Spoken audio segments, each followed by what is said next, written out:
Dale. Hola, muy buenas amigos de Cuando el Arte Ataque. Hoy tenemos un invitado especial y primero que nada saludarlo. Desde Alemania, Sebastián Bayer. ¿Qué tal? Serían ya buenas tardes para vos, ¿no? Sí, acá son las 4 de la tarde de un día de sol, acá en Alemania, en Hamburgo, en el puerto de Hamburgo, ya con una incipiente primavera, la verdad que bien, bien, para la época está muy bien. Y bueno, de recién regresado de un viaje a la Argentina, con muchas reuniones, encuentros con personas muy importantes, interesantes y bueno, el corazón lleno de nostalgia y recuerdos. La primera pregunta, ¿no? Es inevitable para los pocos que no sepan. Sebastián, como lo indica el apellido, es hijo de Osvaldo Bayer. Y bueno, ¿qué significa, ¿no? ¿Qué sentís? ¿Qué podés decir de Osvaldo, ¿no? Sí, bueno, a ver, en primer lugar, decir, bueno, sí, soy Esteban Bayer, uno de los cuatro hijos de Osvaldo, tres varones y una hermana. Y por esas cosas de la vida y del exilio y de la persecución a mis padres, sobre todo por sus obras, por sus investigaciones históricas, una persecución política que durante la dictadura cívico-militar nos obligó a irnos al exilio, y desde esa etapa del desarraigo geográfico, no sentimental ni nada por el estilo, pero sí geográfico, hizo que nos viniéramos acá a Alemania y ya nos fuimos quedando, ¿no? Con muchas idas y vueltas entre Argentina y Alemania. Pero bueno, ser hijo de Osvaldo para mí es un orgullo, por supuesto, un gran honor, mm, poder eh, ir transitando por esa huella que él fue abriendo, ¿no? Él nos dejó una huella bastante larga, bastante profunda, a nosotros como hijos, pero sobre todo ante tantísima gente, ¿no? Allá en Argentina, especialmente en la Patagonia, pero en todos los rincones del país. Y bueno, en la medida de lo posible trato de seguir esa huella, viendo por dónde anduvo, qué semillas dejó plantadas, dónde están creciendo esas plantitas que él sembró. Y bueno, y en la medida de lo posible ir aportando una gotita más de agua para que esas plantas sigan creciendo. Claro, y qué decir, ¿no? De esa tremenda obra, ¿no? Entre 1972 y 78, ¿no? Publicada la Patagonia Rebelde, ¿no? Acá las últimas recién por cuestiones de esa dictadura que hablaban, la tuvimos en el 84 recién se pudo Claro. publicar acá. Claro, ¿Qué? es el cuarto tomo, claro. Y él, Osvaldo, tenía el gran temor, ¿no? De que no se publicara ese cuarto tomo para que terminaba su obra, su investigación. eh, y tenía miedo porque él, claro, al tener que irse con lo que llevaba vestido puesto, nada más, había dejado los originales del libro escondidos en Buenos Aires, pero no tenía copia y tenía miedo que se perdieran. Y que entonces esa obra monumental de investigación sobre esa huelga tan épica de los trabajadores rurales en Santa Cruz, y la matanza por parte del gobierno central en Buenos Aires, gobierno radical de Hipólito Yrigoyen, que manda el ejército, cumpliendo con el deseo de la sociedad rural, de los terratenientes, para sofocar esa huelga de los peones rurales que había paralizado el campo, la esquila, cuando luchaban por mejoras salariales, pero sobre todo una mejor calidad de vida, una vida paupérrima la que llevaban ellos, los peones rurales. Y bueno, al investigar Osvaldo ese tema, un tema que había quedado tapado, silenciado en la historia oficial, Osvaldo tuvo la suerte de poder investigarlo, de encontrarse con muchísimos sobrevivientes y protagonistas de aquella matanza en la que las tropas del ejército mataron a 1.500 peones, una cifra elevadísima en proporción también a la población de Santa Cruz hace 100 años, ¿no? Así que lo que él pensó iba a ser un artículo periodístico para una revista, para la revista Todo es Historia, bueno, se convirtió en una investigación profunda, que según él mismo decía, ¿no? Él estaba convencido de que no había quedado ninguna duda sobre lo que había acontecido en Santa Cruz con esa matanza, pero que había quedado en el olvido. Así que bueno, por suerte ese cuarto tomo se pudo recuperar durante la época de la dictadura. La gente amiga trajo esos originales a Alemania, y como él tenía miedo a que no se pudiera publicar, editó ese cuarto tomo a una pequeña edición acá en Alemania, una editorial amiga, solidaria, que ayudó bastante al exilio latinoamericano. Publicó en castellano ese cuarto tomo que después sí se pudo editar en Buenos Aires, con el regreso del sistema democrático en el año 84.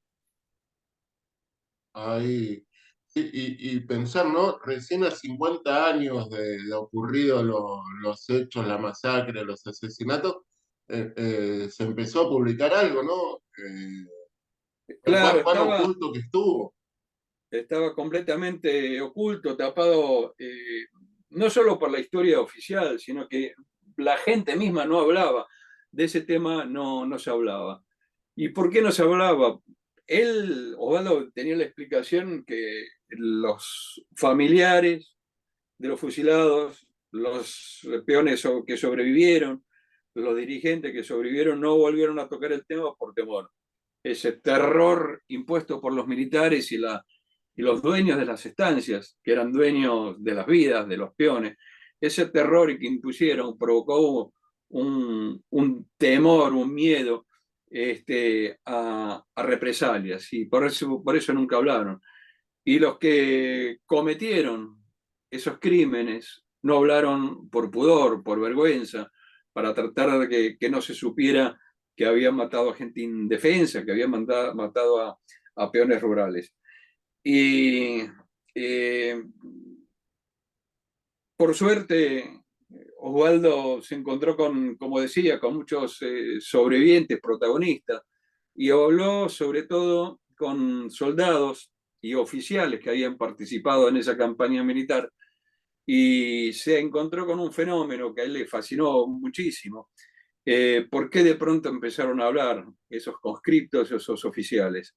Y, y ya era gente mayor, en la última etapa de su vida, y Osvaldo dijo: encontré a un fenómeno que mucha gente necesita hablar de algo espantoso que había ocurrido en su vida. Y empezaron a hablar. Y no solo los conscriptos que fueron obligados a matar, sino también los oficiales, que al ver que se había destapado la historia, que Osvaldo la había divulgado la historia, esos oficiales intentaron explicar lo inexplicable, intentaron justificar, eh, aseverando de que no había habido tantos fusilados, de cuestionar las cifras, incluso de cuestionar que eran huelguistas. Entonces, sí, lo que nosotros vemos ahora, y lo vivió, por suerte, Osvaldo lo vio en los últimos años de su vida, es que ese ejercicio del que tanto hablamos, ¿no? De la memoria, la verdad y la justicia. En este caso se ve en forma muy palpable. O sea, Osvaldo recuperó la verdad histórica de lo que había pasado, eh, pero esa verdad no quedó solamente plasmado en un libro que quedó encerrado en una biblioteca o en una película, sino que se transformó en un tema muy vivido por la sociedad patagónica de hoy. Entonces, hay un rescate de la memoria a través de las llamadas mesas de huelga que se han conformado en todo el territorio de la provincia de Santa Cruz, en todas las ciudades y en los pueblos hay. Está en Río Gallegos, en Calafate, en Comandante Piedrabuena, en Puerto San Julián, Puerto Santa Cruz, Puerto Deseado, en Jaramillo, en Gobernador Gregores. En todas esas localidades y ciudades hay mesas de vecinos interesados en recuperar, en rescatar la memoria, en un ejercicio muy fuerte de la memoria que, que tiene como objetivo mantener viva la historia, rescatar del olvido a los fusilados, darles lugares, espacios, ya sean monumentos, en nombres de calles, rescatando los lugares donde fueron fusilados. Hoy es un ejercicio de memoria. Y lo único que nos falta por conseguir y lo que estamos trabajando es lograr la justicia. Después de la verdad, la memoria, nos falta la justicia eh, para, para que se constate quiénes fueron los responsables de aquella masacre, quiénes fueron los responsables que ordenaron matar, reprimir, asesinar. Por supuesto que los protagonistas, las personas murieron, con el correr de los tiempos, pasaron ya más de un siglo, 101 años, pero sí están las instituciones que perpetraron esa masacre. Está el Poder Ejecutivo Nacional, está la sociedad rural con los propietarios, los dueños de la tierra, está la justicia que nunca investigó por qué hubo fusilados en un país donde había quedado derogada la pena de muerte, por qué se impuso la ley marcial, por qué el ejército cumplió esas órdenes, por qué el Congreso Nacional nunca quiso investigar, a pesar de que hubo propuesta de investigar esos crímenes como una comisión parlamentaria. La mayoría de la Cámara de Diputados, dominada por los radicales, se negó. Entonces, la iglesia nunca dijo una palabra. Entonces hay una serie de instituciones, de organizaciones de nuestra sociedad que deberían asumir sus responsabilidades de lo que pasó en esa masacre. Y yo creo que es un ejercicio de salud democrática que nuestra sociedad se debe a sí misma. Una historia plagada de masacres, de genocidios, de represiones que siempre quedaron en la impunidad. Y bueno, es ese trabajo para que esos crímenes no queden en la impunidad. Y aunque hayan pasado 100 años, se reconozca quiénes fueron los responsables y cuáles fueron las estructuras que llevaron a esa represión. Hace un par de años empezó con el pedido para que sean declarados crímenes de lesa humanidad. ¿Cómo sigue eso? Claro, eso fue un paso se inició gracias al aporte de mucha gente, eh, justamente a través de estas mesas de huelgas en Santa Cruz. Al constatar que nos faltaba la justicia, dijimos, bueno, esto fue un crimen de lesa humanidad, nosotros consideramos que es un crimen de lesa humanidad. Y bueno, se está intentando, por un lado, por la vía parlamentaria, que el Congreso Nacional 100 años después, sí, conforme una comisión bicameral del Senado y de Diputados, para que el Congreso, el representante del pueblo elegido, eh, constate quiénes fueron los responsables. Ahí hay una iniciativa presentada por la senadora Ana María Ayani, senadora una de los dos senadores por Santa Cruz, en el Senado, con el apoyo de una buena docena y media de senadores que están apoyando esa moción. Está en el Congreso a la espera de ser tratado. Seguramente no va a ser en esta legislatura, pero esperamos que se concrete en la siguiente.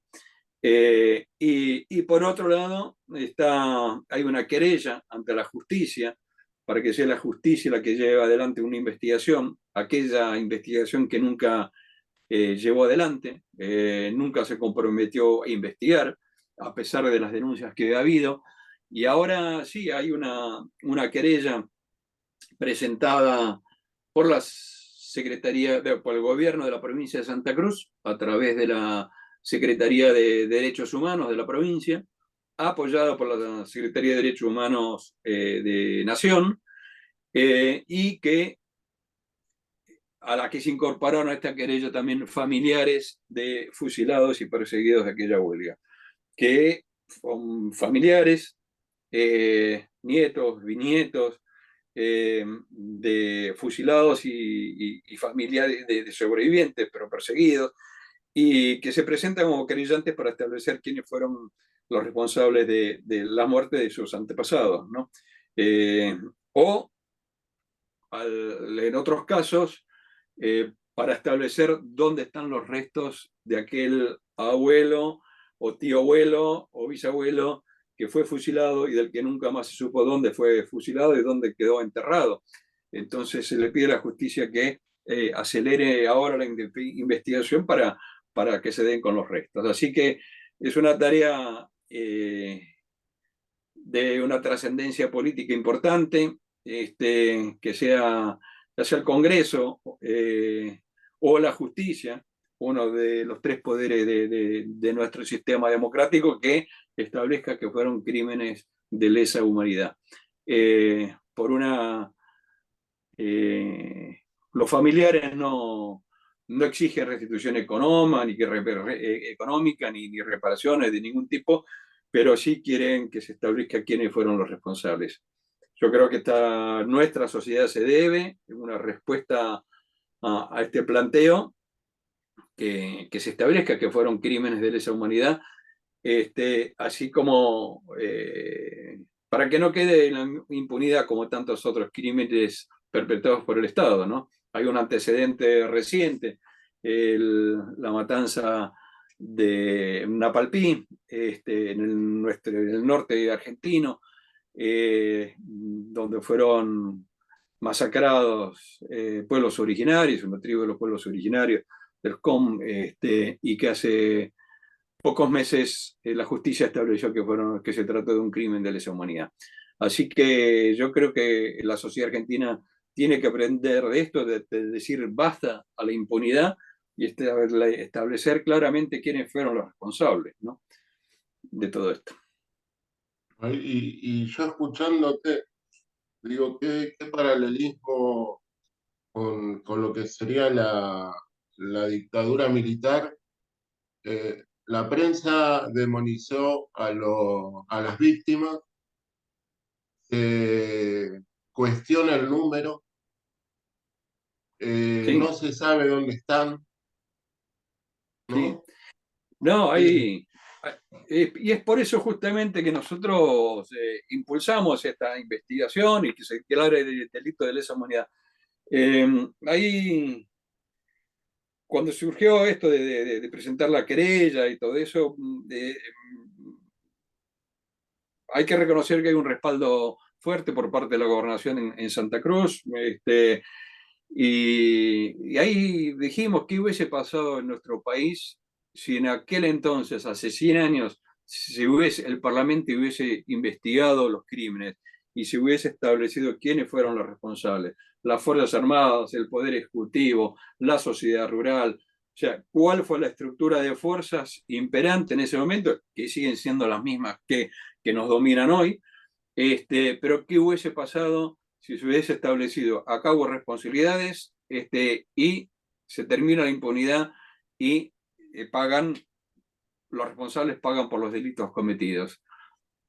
Es una cuestión hipotética esa pregunta, pero tal vez no descartamos que la historia de nuestro país hubiese sido otra. Tal vez se hubiesen impedido golpes militares, se hubiesen evitado masacres. Y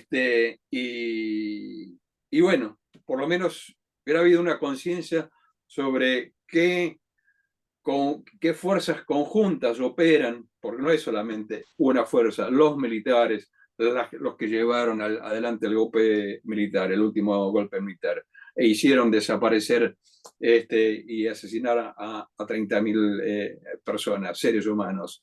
No, fue un conjunto de la sociedad, de las llamadas fuerzas vivas, que actuaron por un interés común de dominio, de explotación, de mantener el sistema imperante, y que en el fondo es muy parecido y ciertos paralelismos, no solo acá en la Patagonia, en esa huelga de la Patagonia rebelde, sino que en pocos años, en ese momento, hubo varias represiones muy, muy sangrientas al movimiento obrero, como la Semana Trágica en Buenos Aires, la Forestal, después hubo casos similares en Entre Ríos, en Gualeguaychú, en la provincia de Buenos Aires. O sea, una represión violenta contra el movimiento obrero organizado. Estaba organizado el movimiento obrero, esas huelgas estaban convocadas por sindicatos.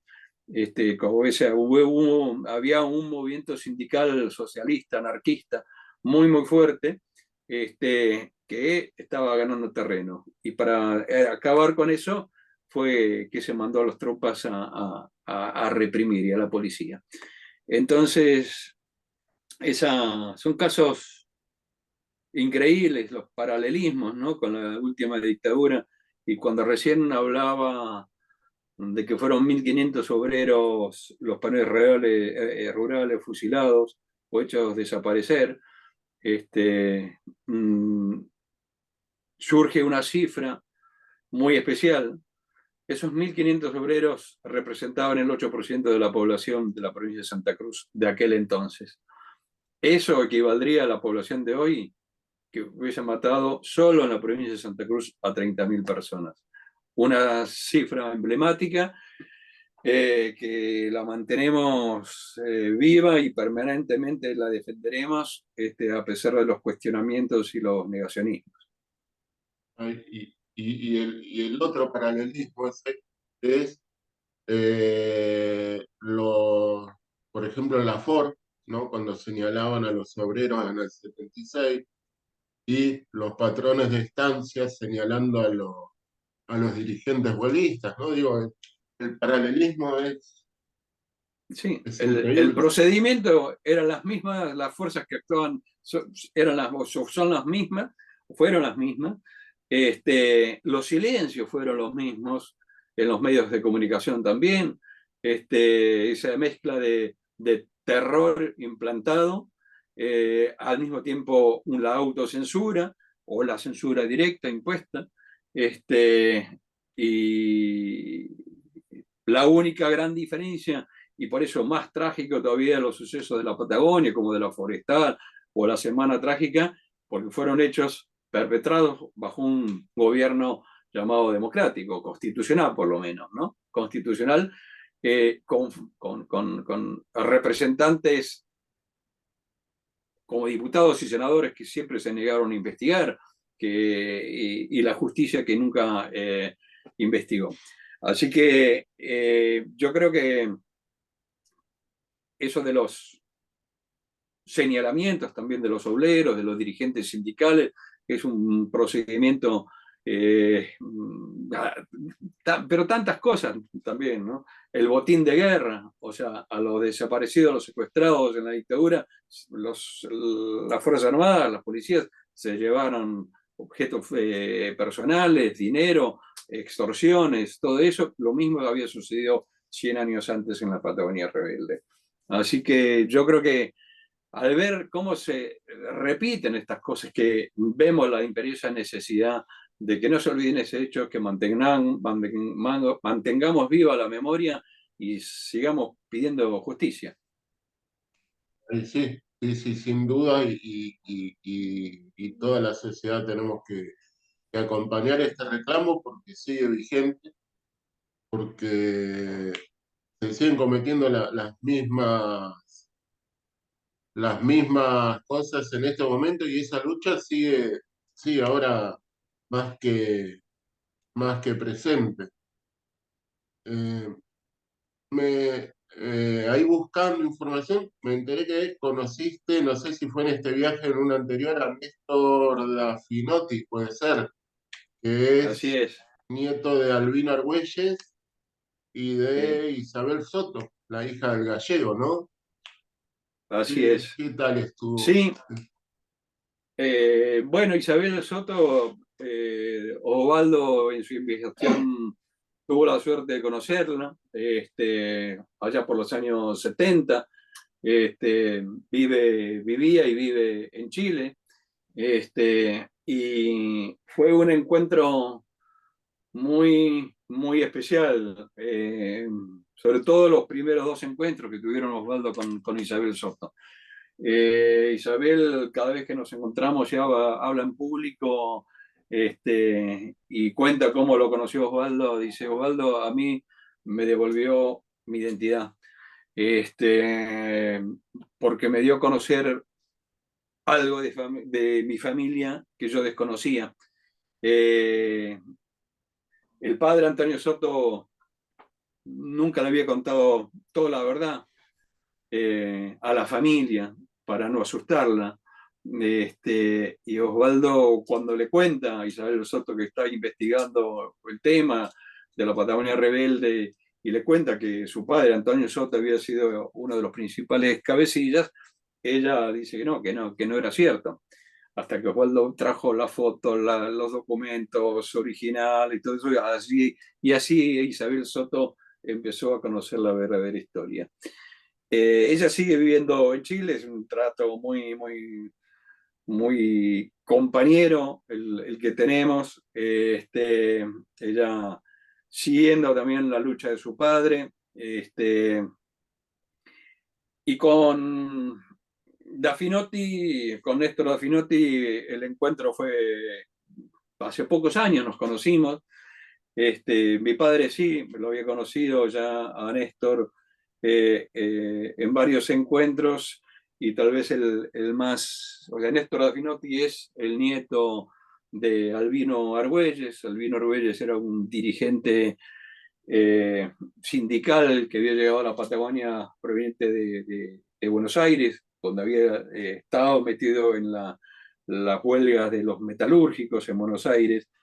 Y cuando empieza la represión en Buenos Aires, la organización sindical, política, dice, no, para cuidarte te trasladamos a la Patagonia, para que te ocultes un tiempo. Y bueno, ahí se pliega inmediatamente a ese movimiento huelguístico, que fue muy especial, porque la mayoría de los peones rurales eran, como hoy en día, chilenos, a los que se les llama despectivamente chilotes, como si fuera una mala palabra, que vivían en condiciones de vida miserables, y los que pedían eran cosas mínimas, ¿no? Y los dirigentes que convocaron esa huelga y que fueron afiliando a la peonada eran también extranjeros en su mayoría, anarquistas, socialistas, alemanes, rusos, españoles, que habían llegado a Santa Cruz. Y uno de los pocos líderes eh, era argentino, era Albino Argüelles, lo mismo que José Facón Grande, que era de Entre Ríos. Y la historia de Néstor Daffinotti es impresionante. Osvaldo la cuenta cómo Albino Argüelles va a la Patagonia sabiendo que, que iba a tener una hija, que cuando está a punto de ser fusilado le manda una carta muy emotiva, a esa carta a esa hija que él no había conocido. Eh, y bueno, Osvaldo muchos años después se encuentra con esta mujer, la hija que era una mujer o una, o sea, bastante anciana, ¿ya? pero la acompaña a él y a Néstor, que es el nieto, a inaugurar un monumento al vino Argüelles colocado en Puerto Deseado. Sí, en Puerto Deseado. Y entonces, a raíz de ese encuentro, bueno, surge una amistad muy, muy estrecha también. Y bueno, la hija del vino Argüelles fallece, ya muy mayor, y Néstor Finotti lleva sus restos ahí donde se supone que están los restos de Albino Argüelles, en medio de la estepa patagónica, en un paraje donde no hay nada, hay viento, hay una lomada, hay unos arbustos, hay piedras, y ahí se supone que están los restos de Albino Argüelles con otros dirigentes. Y ahí, bueno, Néstor cuenta que, bueno, por lo menos así se reencontraron y se conocieron, padre e hija, ¿no? Entonces, son historias que nos enseñan también a ver la dimensión de esta tragedia, de esta represión, de estos fusilamientos, de acabar con la vida de alguien. Eh, Creyendo que matando a esa persona se va a acabar el problema. No, la sociedad tiene memoria, los familiares tienen memoria y siguen hurgando en la memoria, en la historia, y la van retransmitiendo a hijos, a nietos, a bisnietos. Y es lo que pasa con muchísima gente que muchísimos años más tarde se encuentra con un pedazo de historia que tiene que ver con su propia historia. Y así se van incorporando, vamos conociendo a muchos familiares de fusilados en la Patagonia que desconocían o que saben que en su familia alguna vez se habló de eso, pero que no tienen más datos y a través de la reconstrucción de la historia van recuperando datos de esa historia. Este, y así hay muchos casos de gente que está descubriendo ahora, ¿no? Qué es lo que pasó y qué vínculos tuvieron ellos con esta tragedia. Vamos a hacer un pequeño corte por estos temas de Zoom y, y seguimos un poquito más si es que nos brindas tu Por tiempo. supuesto, claro, por supuesto.